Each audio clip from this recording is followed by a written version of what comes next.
ఉదయకాల ప్రార్థన. సర్వశక్తిమంతుడైన దేవా, అద్వితీయుడా, మీకే కృతజ్ఞతలు, మీకే స్తోత్రాలు చెల్లించుకుంటున్నాము తండ్రి. నిన్నటి రాత్రి కాలమంతా కూడా మీ యొక్క రక్షణ, మీ యొక్క బాహువు చేత మమ్మల్ని భద్రపరిచారు, మా కుటుంబాన్ని భద్రపరిచారు, మాకున్న సమస్తాన్ని కూడా కాచి కాపాడారు ప్రభువా.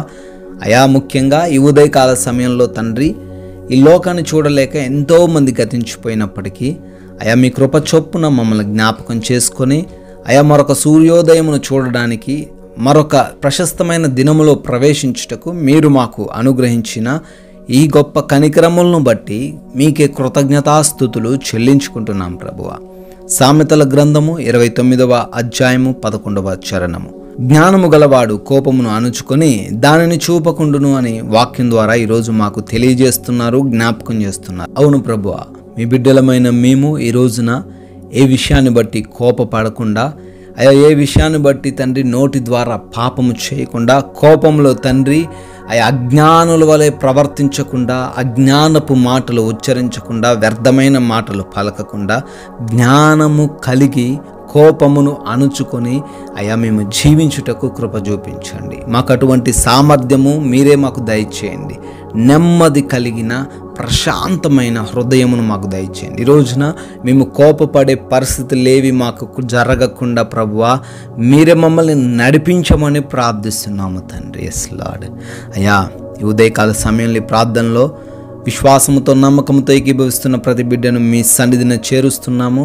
ఈ ప్రార్థనతో వారు ఈ ఉదయాన్ని ప్రారంభిస్తూ ఉండగా ప్రభు వారికి మీరు తోడై ఉండండి. వారి ఆలోచనలు, వారి ప్రణాళికలు అన్నీ కూడా మీ చిత్తములో నెరవేర్చమని ప్రార్థిస్తున్నాము తండ్రి. అయా, ముఖ్యంగా పలు పనుల నిమిత్తం ఆయా ప్రదేశాలు ప్రయాణించాల్సి ఉండగా మా ప్రయాణాలన్నింటినీ కూడా మీ పాద సన్నిధిని పెడుతున్నాం తండ్రి. వస్తూ ఉన్న మార్గాలన్నింటినీ మీ స్వాధీనంలోకి తీసుకోనండి. మా వాహనాలను మీ స్వాధీనంలోకి తీసుకోనండి. ఏ యొక్క ప్రమాదము కానీ, అపాయము కానీ మాలో ఉన్న ఏ ఒక్కరికి కూడా జరగకుండా మీ రక్షణ కాపుదల దయచేయమని ప్రార్థిస్తున్నాము తండ్రి. అయా, అదేవిధంగా మా పనులన్నిటినీ దీవించండి, ఆశీర్వదించండి ప్రభువా. ఆటంకంగా ఉన్న, అడ్డుగా ఉన్న ప్రతి పరిస్థితిని కూడా మా యొద్ద నుంచి తొలగించండి. అయా, మా మార్గాలన్నీ సారాలపరచమని ప్రార్థిస్తున్నాము తండ్రి. ఫలించే వారిగా తండ్రి మేము ఉండుటకు కృప చూపించండి. నూతనముగా ఉద్యోగాలకు వెళ్తున్న వారు, నూతన వ్యాపారాలు ప్రారంభిస్తున్న వారు ఉన్నారు. వారికి మీరు తోడై ఉండండి. మీ దీవెనలను దయచేయమని ప్రార్థిస్తున్నాం. అదేవిధంగా తండ్రి, ఈ రోజున తండ్రి మా యొక్క ప్రతి అవసరతను కూడా మీ యొక్క మహిమైశ్వర్యంలో తీర్చబోతున్నందుకు స్తోత్రాలు నాయనా.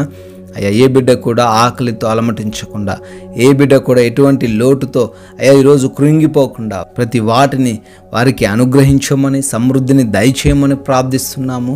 అయ్యా, అనారోగ్య సమస్యలు లేకుండా, అప్పుల సమస్యలు లేకుండా ప్రతి బిడ్డను కూడా దీవించండి, ఆత్మీయతలో బలపరచండి నాయన.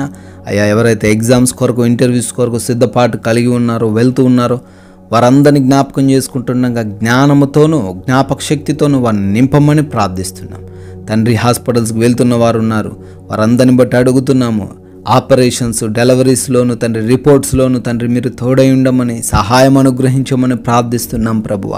గృహాలలో ఒంటరిగా ఉంటున్న యవన బిడ్డలు, వృద్ధులు, చిన్న బిడ్డలు తండ్రి, గృహిణీలు వారందరినీ కూడా కాచి కాపాడండి ప్రభువ. రక్షణ దయచేయండి నాయన తండ్రి. ఈ రోజున మాకు పాము వలె వివేకమైన హృదయమును, పావురం వలె నిష్కపటమైన మనసును దయచేయమని, అనవసరమైన వ్యర్థమైన గొడవల జోలికి, మాటల జోలికి మేము వెళ్లకుండా, మా సమయాన్ని మేము వృధా చేసుకోనకుండా నెమ్మదికరంగా, శాంతికరంగా ఈ రోజున జీవితాన్ని కొనసాగించే కృప అనుగ్రహించమని తండ్రి. మీ కృపను బట్టి మరొక నూతన సంవత్సరంలోకి ప్రవేశించి బర్త్డే యానివర్సరీ సెలబ్రేట్ చేసుకుంటున్నారు, వారందరినీ దీవించండి. ఈ రోజున కొందరికైనా మీ యొక్క పరిశుద్ధమైన మాటలు తెలియజేస్తూ మీ రాజ్య సువార్తలో పాలిభాగసులేండే ధన్యత మాలో ఉన్న ప్రతి ఒక్కరికి అనుగ్రహించమని యేసుక్రీస్తు వారి ప్రేమ కలిగిన నామములో ప్రార్థన అడుగుతున్నాం తండ్రి. ఆమెన్.